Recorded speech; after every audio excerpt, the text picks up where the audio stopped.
Welcome back dito sa channel natin. Muli tayo nagbabalik upang magbigay ng update dito sa PNR NSCR South Commuter Railway. At yun nga, kasama ko na rin at itong Nia Road sa i-update natin ngayon.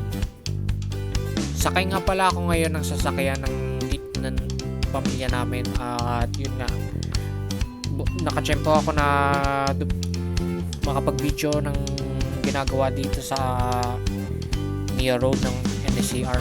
So, simulan na natin.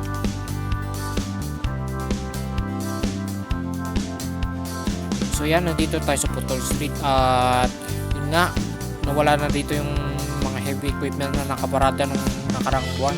At yun nga, truck naman na nandito.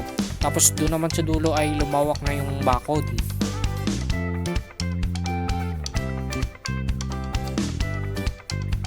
Nandito naman tayo sa may Nia Road. Tapos yun nga, sagad na yung bakod dito to. Tapos yun pa, merong heavy equipment.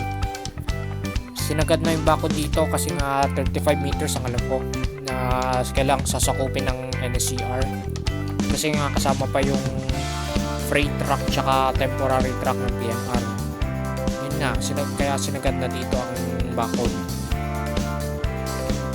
Tinanggal na rin pala yung mga puno dito. Kasi marami nung mga nakaraan ay marami dito puno. Yun nga, yun o, tinanggal yung mga puno dito. Tapos yung mga damo rin.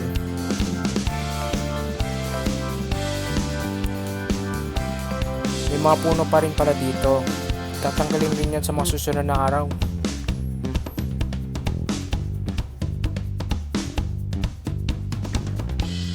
Dito naman sa area na to, dito nilipat yung mga heavy equipment, yung mga excavator. Yun nga. Tapos ito, may crawler crane. Tapos yan, bakod na ulit. Tapos yan, kikita mo may crawler crane na sobrang taas. Tapos yan, may mga bahay pa. Paalisin rin yan sa mga susunod na araw.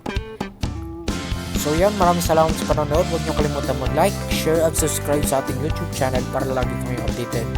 See you next time and thank you for watching.